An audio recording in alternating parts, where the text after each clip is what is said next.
안녕하세요. 남영원의 종묘입니다. 오늘 이제 하우스 처음 하시는 분들이나 이제 하우스를 이제 시공을 하시려거나 이제 땅을 알아보고 있으신 분들, 그런 분들은 이제 어떤 땅에다가 하면 좋나, 하우스 같은 거를 이제 어떤 자리는 좀 피해주면 좋은지, 저희가 그래도 하우스를 이곳저곳 뭐 여기뿐만 아니라 이곳저곳 해봐서 좀 경험을 토대로 한번 이제 제가 이제 이런 건 좀 불편했다, 여기는 좀 피하면 좋겠다, 이런 거를 한번 말씀을 드리려고 합니다. 우선 제일 첫 번째는 아무래도 제일 기본적인 거죠. 이제 햇빛이 잘 들어와야 좋죠. 아무래도 하우스 재배다 보니까요.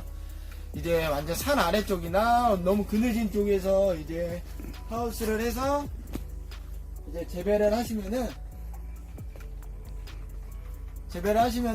아무래도 이제 나무들이라든지 무슨 작물이라든지 아무래도 그늘진 곳보다는 그래도 하우스가 이제 햇빛이 잘 들어오는 하우스가 훨씬 더 좋고요. 그 다음에 두 번째 같은 경우에는 이제 이런 땅 같은 경우에도 저희가 제초 매트를 깔았는데도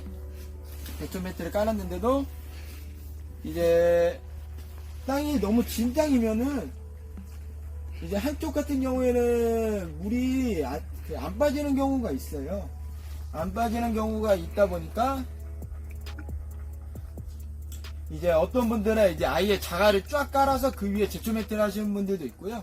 어떤 분들은 이제 배수관, 이제 땅 안에다가 배수관을 묻어서 이제 아예 물 빠짐을 하게 하시는 분들도 있어요. 그렇게 하면은 당연히 좋겠지만 제일 많이들 그렇게 안 하시는 이유, 가장 큰 이유가 금액이죠. 아무래도 처음에 기농을 하시는 분들이 금액적 부담도 크고, 그렇게 하면 아무래도 금액도 훨씬 더 많이 들어가다 보니까 일반 땅에다가 그냥 로테리만 쳐서 이제 평탕 작업이라고 하죠. 그거를 한 다음에 그냥 최소한의 작업만 하고 하시는데, 그러다 보니까는 이제 땅이 배수가 잘 안 되는 좀 진흙 땅이면은 아무래도 하우스를 건설하실 때나 차후에 첫 해는 아마 문제 없으실 거예요. 근데 이게 아무래도 쿨러 특성상 물을 계속 주다 보니까 땅이 계속 이제 물이 안 빠지고 계속 축적되다 보면은 이제 좀 물이 계속 고이는 곳이 있겠죠. 그런 곳은 아무래도 나무가 덜 크거나 이제 뿌리가 썩어서 죽을 확률이 많을 것 같습니다. 이제 세 번째로는 최대한 이제 유실수 재배를 하는 곳을 피해 주시는 게 좋아요. 열매 재배를 해 주시는 곳. 뭐 유실수 묘목까지는 괜찮지만 아예 열매 자체를 재배, 뭐 자두나 사과, 포도 이런 데를 좀 피해 주시는 게 좋은 게, 1년에 한두 번 정도는 이제 황이 들어가 이제 소독약을 뿌려요.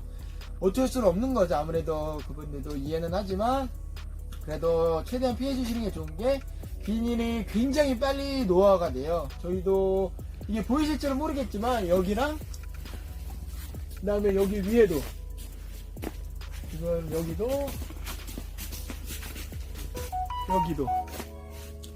그리고 뿐만 아니라 그리고 옛날에 제가 작년에는 여기 비닐 거의 절반 정도를, 이쪽도 절반 정도를 새로 갈아 끼웠어요. 완전히 이제 뭐 조금만 수정해야 되는 부분이 아니라 너무 많이 이제 사가가지고요. 아예 절반 정도를 비닐을 새 걸로 싹 교체를 했거든요. 이제 주변에 다 유실수를 재배를 하시면은 어쩔 수는 없는 건 아는데, 그래도 아무래도 피해 주시는 게 가장 좋긴 하죠.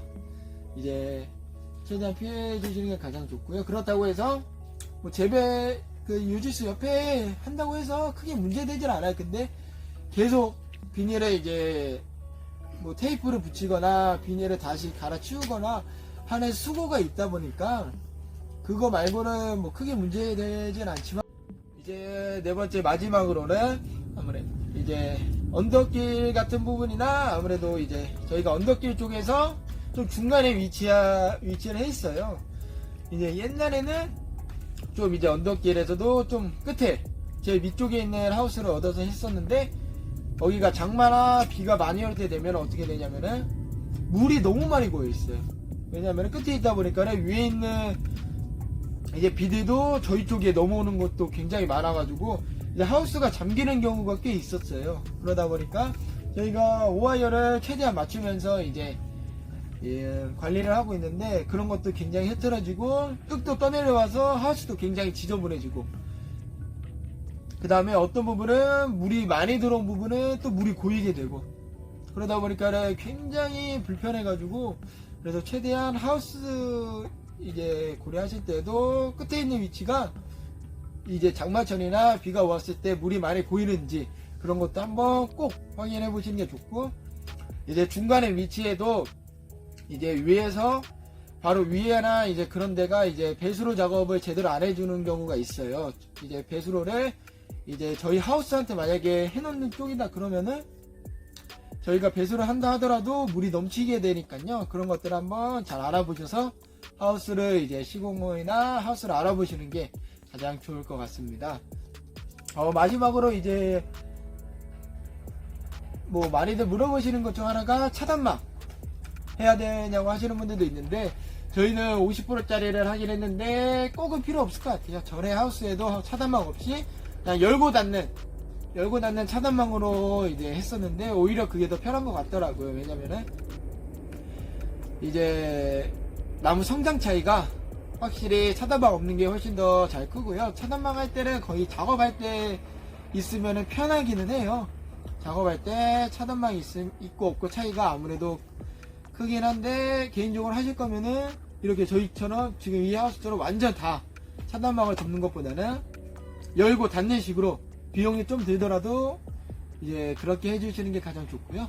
하우스도 저희가 지금 이게 기둥이 요게 한 3m 정도 나오는데, 이게 이제 3m 정도 되는 하우스인데 개인적으로는 한 4, 5m 조금 더 컸으면 좋겠다 이런 생각도 들기도 합니다.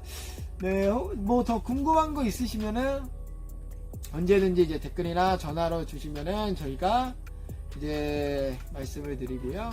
뭐 필요한 거 있으시면 언제든지 연락을 주시면 감사하겠습니다. 오늘도 긴 영상 시청해 주셔서 정말 감사합니다.